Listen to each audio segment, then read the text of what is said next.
আসসালামু আলাইকুম রহমতুল্লাহ। ভারতের প্রতিবেশীরা সকাল বিকাল দুপুর ভারতের ক্ষতি কামনা করে।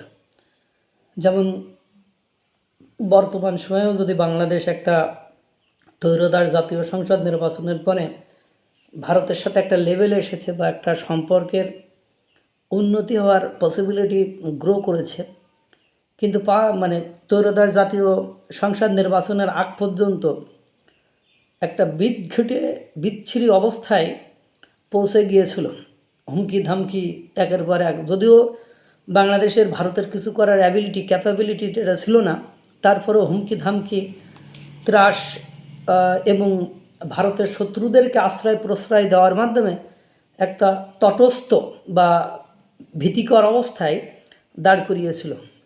এদিকে পাকিস্তান তো আছে, ওদিকে চীন আছে।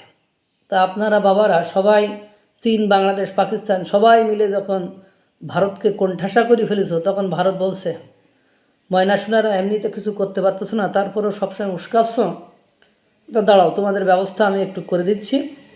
আমি তোমাদের বাপের কাছে যাচ্ছি, বা তোমরা যাদের দেখে ভয় পাবা তাদেরকে সব আমার নিয়ন্ত্রণে বা আমার সঙ্গী সাথী বানিয়ে নিচ্ছে।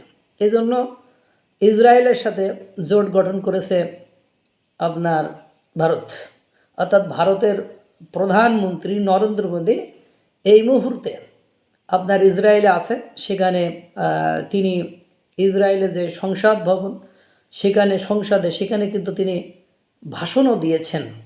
এবং দেখেন যে মাত্র ভারত $9 বিলিয়ন অস্ত্র চুক্তি করছে ইসরায়েলের সাথে। অস্ত্র চুক্তি করতে যাচ্ছে ভারত ইসরায়েল।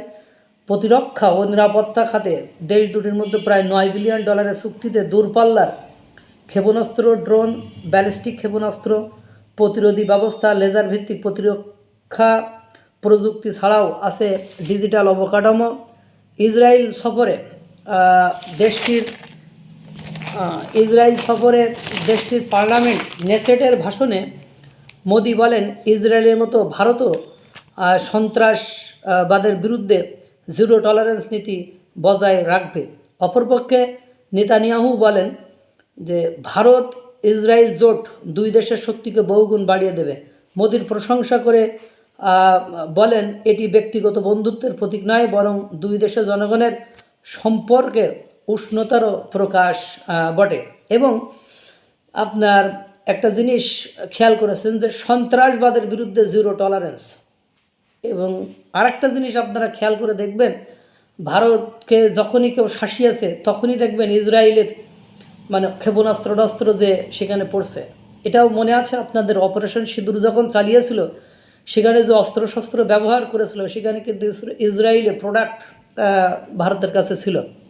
এবং আকাশ প্রতিরক্ষা ব্যবস্থা ভারতের খুব স্ট্রং, যার কারণে তুরস্কে ড্রোন দিয়ে আক্রমণ করতেছেও পাকিস্তান কিন্তু অপারেশন সিঁদুরের সময় ব্যর্থ হয়েছিল। এখন কি দাঁড়াইলো আপনি দেখেন, ফিলিস্তিনের আশেপাশে কিন্তু মধ্যপ্রাচ্যের দেশগুলো একেবারে শান্ত। শুধু কেবল আপনার মনে করেন ইসরায়েল এতবার আক্রমণ করে, এত কিছু করেছে ফিলিস্তিন গাজাকে, তারপরেও দেখেন কেউ কিন্তু সাহস করে সামনের দিকে আগায় না। সুতরাং যখন চীন, বাংলাদেশ এবং পাকিস্তান ভারতকে থ্রেট করে, তখন ভারত বলছে, দাঁড়াও বাবা, তোমরা তো ভালো আমি ভালো হতে চেয়েছিলাম, আমি তোমাদেরকে সুযোগ সুবিধা দেই, এত কিছু করতে চাই বা এত কিছু করি, তারপরেও তোমরা আমার পেছনে লেগে থাকো, দাঁড়াও, তোমাদের ব্যবস্থা আমি একটু করে দিচ্ছি।